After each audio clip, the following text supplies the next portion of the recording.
और इस वक्त एक बड़ी खबर मिल रही है। प्रधानमंत्री नरेंद्र मोदी का ट्विटर अकाउंट हैक हो गया है। पीएमओ ने ये जानकारी दी है। कहा गया है कि थोड़ी देर के लिए प्रधानमंत्री का ट्विटर अकाउंट हैक हुआ था। पीएमओ ने हिदायत दी है कि इस दौरान किए गए सभी ट्वीट्स को इग्नोर किया जाए। तो ये बड़ी खबर, प्रधानमंत्री नरेंद्र मोदी का ट्विटर अकाउंट हैक हो गया था। थोड़ी देर के लिए हैक हुआ था ट्विटर हैंडल। ये जानकारी पीएमओ द्वारा दी गई है और साथ ही ये भी बताया है, पीएमओ ने हिदायत दी है कि इस दौरान किए गए सभी ट्वीट को इग्नोर किया जाए। पौलमी साहब मेरे साथ ज्यादा जानकारी के साथ जुड़ गई हैं।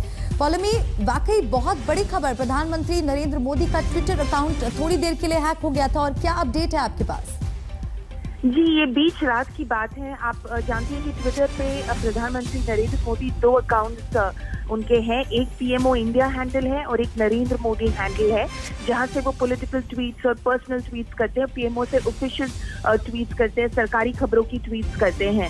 नरेंद्र मोदी जो हैंडल है, ट्विटर हैंडल है, वो थोड़ी देर के लिए कॉम्प्रोमाइज हो गया था, हैक हो गया था।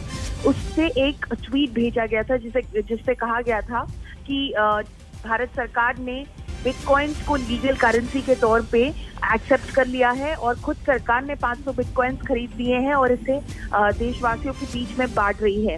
ये ट्वीट उस दौरान किया गया था जब इस अकाउंट को हैक किया गया था। पीएमओ इंडिया हैंडल से फिर जब अकाउंट रिस्टोर हो गया, एक ट्वीट किया गया कि प्रधानमंत्री नरेंद्र मोदी का जो हैंडल है नरेंद्र मोदी, वो थोड़ी देर के लिए हैक हो गया था, कॉम्प्रोमाइज हो गया था। इमीडिएटली ट्विटर को इसकी जानकारी दी गई थी और अकाउंट को अब सिक्योर कर लिया गया है और उसी हैंडल से कहा गया कि इस दौरान, इस पीरियड के दौरान अगर कोई भी ट्वीट किया गया हो, जो भी ट्वीट किया गया हो, उस ट्वीट को इग्नोर किया जाए। बिल्कुल Paulami, and this is a big concern कि अगर प्रधानमंत्री नरेंद्र मोदी का अकाउंट सेफ नहीं है, इसको लेकर आपको क्या लगता है कि आगे कोई कार्रवाई की जाएगी?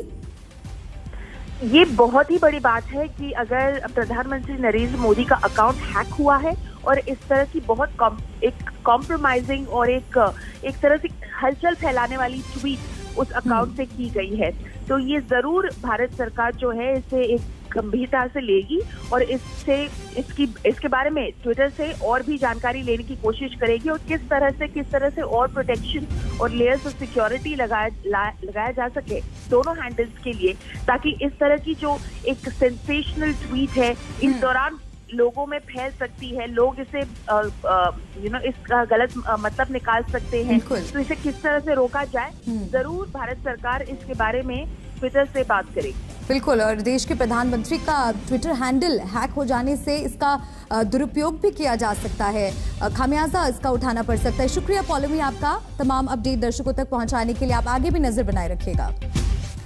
बढ़ते आगे, महंगाई के मुद्दे पर केंद्र सरकार को घेरने के लिए आज जयपुर में कांग्रेस की महारैली होने जा रही है। इस मौके पर राहुल गांधी किसानों के मुद्दे पर बीजेपी को घेरेंगे। महारैली के लिए राजस्थान में खास तैयारियां की गई हैं। पूरे प्रदेश में कांग्रेस अध्यक्ष सोनिया गांधी की बजाय राहुल गांधी के बैनर और पोस्टर, होर्डिंग्स लगाए गए हैं। कांग्रेस की इस रैली को महंगाई के साथ साथ केंद्र सरकार के खिलाफ पार्टी के बड़े हमले के रूप में देखा जा रहा है। इस रैली में ज्यादा से ज्यादा लोग शामिल हो, इसके लिए कांग्रेस के तमाम दिग्गज नेता जयपुर पहुंच चुके हैं। हालांकि इस महारैली में सोनिया गांधी शामिल होंगी या नहीं, इस पर संशय बना हुआ है। तो सोनिया गांधी के शामिल होने पर अभी संशय बना हुआ है, लेकिन राहुल गांधी के इस दौरे को लेकर तमाम तैयारियां वहां पर की गई हैं। पोस्टर, बैनर राहुल गांधी के वहां पर लगाए गए हैं। जयपुर में आज कांग्रेस की महारैली होने वाली है, जिस पर महंगाई के मुद्दे पर कांग्रेस सरकार को घेरेगी।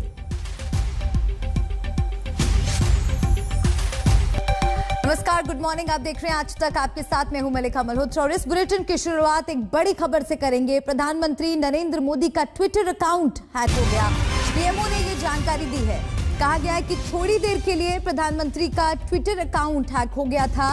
पीएमओ ने हिदायत दी है कि इस दौरान किए गए सभी ट्वीट को इग्नोर किया जाए। बिटकॉइन को लेकर प्रधानमंत्री नरेंद्र मोदी के ट्विटर हैंडल से एक ट्वीट किया गया था, जिसके बाद हड़कंप मच गया और पीएमओ ने इस बात की जानकारी दी और साथ ही ये भी बताया कि जो भी ट्वीट्स इस दौरान किए गए उसे इग्नोर किया जाए। तुरंत ही ट्विटर को इस बात की जानकारी दे दी गई, ट्विटर से इस बात की शिकायत की गई है। थोड़ी देर के लिए पीएमओ प्रधानमंत्री नरेंद्र मोदी का ट्विटर अकाउंट हैंडल हुआ था और पीएमओ ने इस बात की जानकारी दी अपने ट्विटर हैंडल से। तो ये बहुत बड़ी खबर, प्रधानमंत्री नरेंद्र मोदी का ट्विटर अकाउंट यूं हैक हो जाना और बिटकॉइन को लेकर एक ट्वीट उस हैंडल से किया गया। हालांकि पीएमओ ने साफ कर दिया है कि इस दौरान हुए ट्वीट्स को नजरअंदाज करें, लेकिन हैकर्स ने बिटकॉइन को लेकर ट्वीट किया था जिसकी वजह से हड़कंप मच गया। आगे बढ़ेंगे, अगली खबर मुंबई से जुड़ी। मुंबई में ओमिक्रॉन वेरिएंट के बढ़ते मामलों के मद्देनजर भी धारा 144 लागू है। माया नगरी में किसी भी तरह के रैली, मोर्चे और जुलूस पर सख्त पाबंदी है। नियम तोड़ने पर सख्त कार्रवाई की चेतावनी दी गई है। मुंबई में अब तक ओमिक्रॉन के 17 संक्रमित सामने आए हैं। देश भर में ओमिक्रॉन संक्रमितों की संख्या 33 तक पहुंच चुकी है। जब दूसरी लहर भी आई थी तब भी महाराष्ट्र सबसे ज्यादा प्रभावित हुआ था और मुंबई में बहुत सारे मामले लगातार सामने आ रहे थे और एक बार फिर से मुंबई में स्थिति खराब होती नजर आ रही है। इसीलिए राज्य सरकार को सख्त कदम उठाने पड़े हैं। ओमिक्रॉन का संक्रमण तेजी से फैलता है। लगातार एक्सपर्ट्स ये बात बता चुके हैं कि ये वेरिएंट बाकी वेरिएंट के मुकाबले ज्यादा संक्रामक है और इसी को देखते हुए कड़े कदम उठाए गए हैं। मुंबई में आज भी धारा 144 लागू है। क्या आप कोरोना के ओमिक्रॉन वेरिएंट से बेफिक्र हैं और क्या आपने कोरोना नियमों को हल्के में लेना शुरू कर दिया है? अगर ऐसा है तो खबरदार हो जाइए, क्योंकि 24 नवंबर को पहला केस पाए जाने के बाद ये वेरिएंट अब तक भारत समेत दुनिया के 59 देशों में फैल चुका है और विश्व स्वास्थ्य संगठन यानी WHO ने चेतावनी दी है कि ये वेरिएंट तेजी से और भी देशों में फैलेगा। इसीलिए आपको ओमिक्रॉन वेरिएंट से सावधान रहना चाहिए।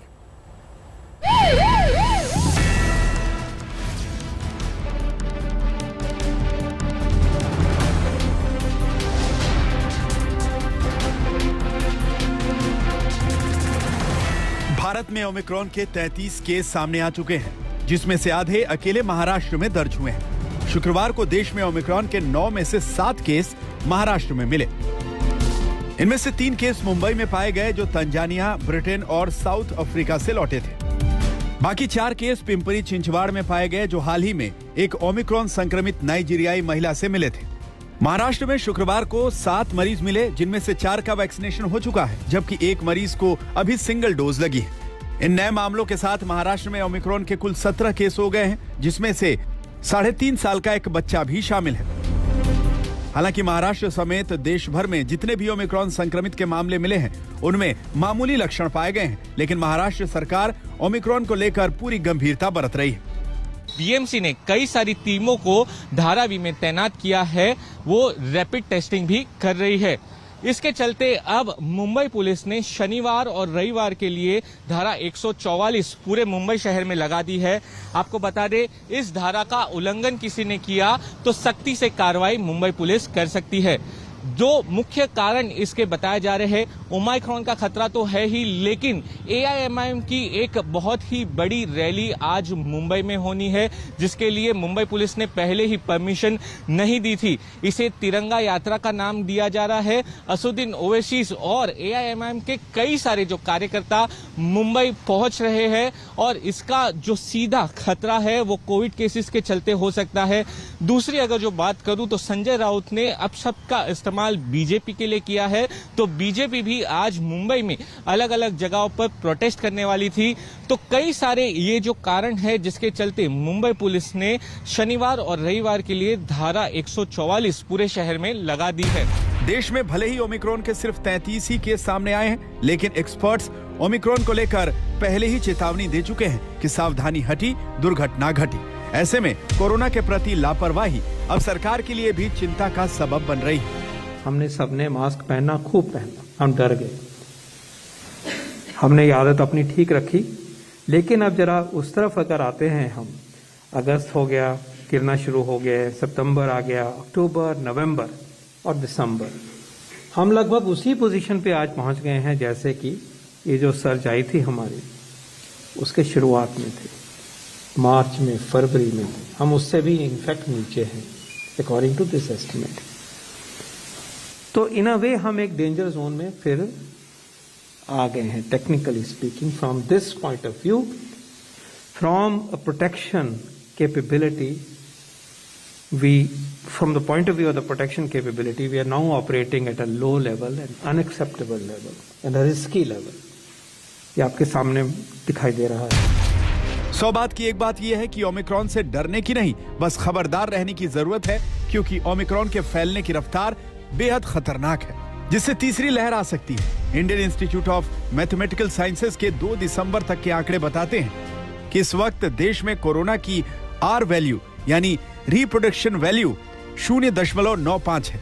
5 राज्यों तेलंगाना, ओडिशा, जम्मू कश्मीर, कर्नाटक और मिजोरम में आर वैल्यू अभी भी 1 से ऊपर है। देश में मिजोरम में आर वैल्यू सबसे ज्यादा है, जहां लगातार 3 हफ्तों से आर वैल्यू 1 से ऊपर बनी हुई है। कर्नाटक में 1 हफ्ते के दौरान आर वैल्यू 0.94 से बढ़कर 1.09 हो गई है। तेलंगाना, जम्मू कश्मीर, महाराष्ट्र, हिमाचल प्रदेश और तमिलनाडु में भी आर वैल्यू बढ़ी है।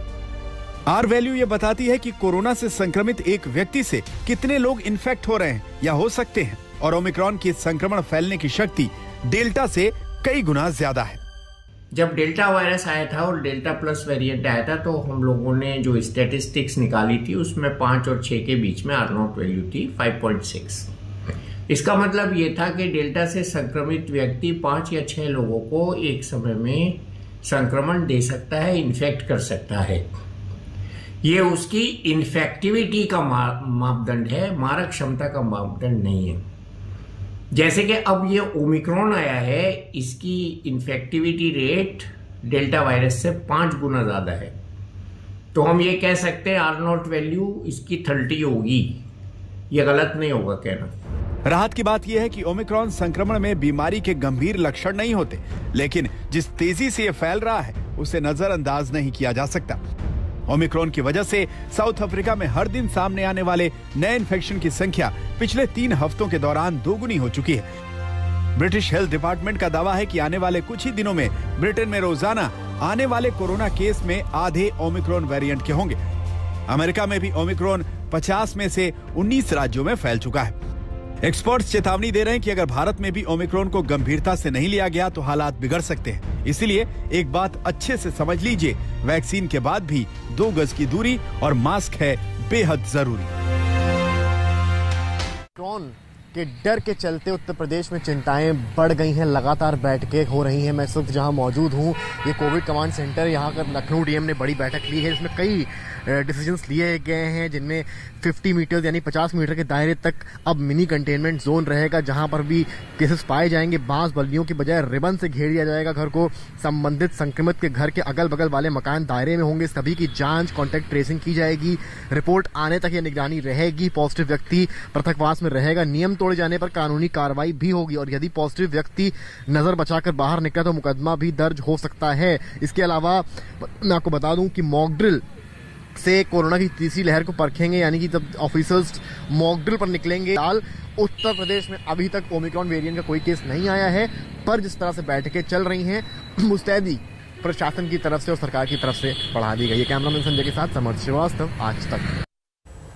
ओमिक्रॉन से घबराना नहीं, लेकिन सावधान रहना जरूरी है। और ओमिक्रॉन के खिलाफ इम्यूनिटी बढ़ाने के लिए वैक्सीन की बूस्टर डोज पर भी बहस छिड़ी हुई है। ब्रिटेन की हेल्थ सिक्योरिटी एजेंसी ने 581 ओमिक्रॉन केसेस के आंकड़ों के विश्लेषण से यह नतीजा निकाला है कि कोरोना वैक्सीन का बूस्टर डोज ओमिक्रॉन वेरिएंट के संक्रमण के खिलाफ 70 से 75% तक सुरक्षा दे सकता है। लेकिन इससे पहले ही दुनिया के 60 देशों में बूस्टर डोज लगने की शुरुआत हो चुकी है, लेकिन इससे लेकर भारत अभी वेट एंड वॉच वाले मूड में है। ओमिक्रॉन वेरिएंट की एंट्री के साथ ही दुनिया भर में कोरोना वैक्सीन की बूस्टर डोज पॉलिसी लागू हो चुकी है। ब्रिटेन और अमेरिका जैसे देशों में तो बूस्टर डोज लगनी शुरू भी हो चुकी है। I say to all of you, got vaccinated 6 months ago, get your booster right away. We're seeing a lot more Americans do just that. 50 million people now have gotten their booster shots. And we're getting people their booster shots at a record pace, roughly 1 million people a day. Buy ourselves the time to get yet more boosters into arms, and especially in the older and more vulnerable people. दुनिया में 60 से ज्यादा देशों में booster dose दी जा रही है। और अब तो तमाम स्टडीज भी इशारा कर रही हैं कि ओमिक्रॉन वेरिएंट पर मौजूदा वैक्सीन कम प्रभावी है, लेकिन बूस्टर डोज से काम बन सकता है। What we see is after the booster dose, and that happens quite fast after the booster dose, in early analysis probably at 14 days and even up to just even 7 days. पूरी दुनिया में booster dose को Omicron variant की काट माना जा रहा है। हालांकि भारत में बूस्टर डोज को लेकर अभी तक कोई फैसला नहीं हुआ है। दरअसल ओमिक्रॉन के बढ़ते खतरे के बीच सीरम इंस्टीट्यूट ने कोविशील्ड वैक्सीन के बूस्टर डोज को मंजूरी देने की मांग की थी, लेकिन सरकार की सब्जेक्ट एक्सपर्ट कमेटी ने बिना क्लिनिकल ट्रायल के बूस्टर डोज को मंजूरी देने से इनकार कर दिया है। इसलिए पैनल ने कोरोना के बूस्टर डोज पर सीरम इंस्टीट्यूट से क्लिनिकल ट्रायल से जुड़े और ज्यादा डेटा की मांग की है। सूत्रों के मुताबिक फिलहाल केंद्र सरकार बूस्टर डोज पर कोई फैसला लेने से पहले ओमिक्रॉन वेरिएंट को लेकर और ज्यादा जानकारी सामने आने का इंतजार कर रही है। रेगुलर मॉर्निंग 9:30 को एक्सपर्ट ग्रुप, देश में जो ख्यातनाम हमारे साइंटिस्ट लोग हैं, वो उसमें एक्सपर्ट लोग हर सुबह इस विषय पर डिस्कशन करते हैं, बातचीत करते हैं और दुनिया में क्या हो रहा है, जहां ओमिक्रॉन वेरिएंट वायरस ज़्यादा है वहां हॉस्पिटलाइजेशन कैसा है और जगह पे कैसा है, इंडिया में उसके ऊपर नज़र रखी जा रही है, लेबोरेटरी में उसको ग्रो किया जा रहा है और उसके ऊपर इफेक्ट क्या हुई है वो चेक कर रहे हैं सारी दुनिया। आज उसके पर ओमिक्रॉन पर अध्ययन कर रही है और अध्ययन के आधार पर एक्सपर्ट लोग अपना ओपिनियन देंगे।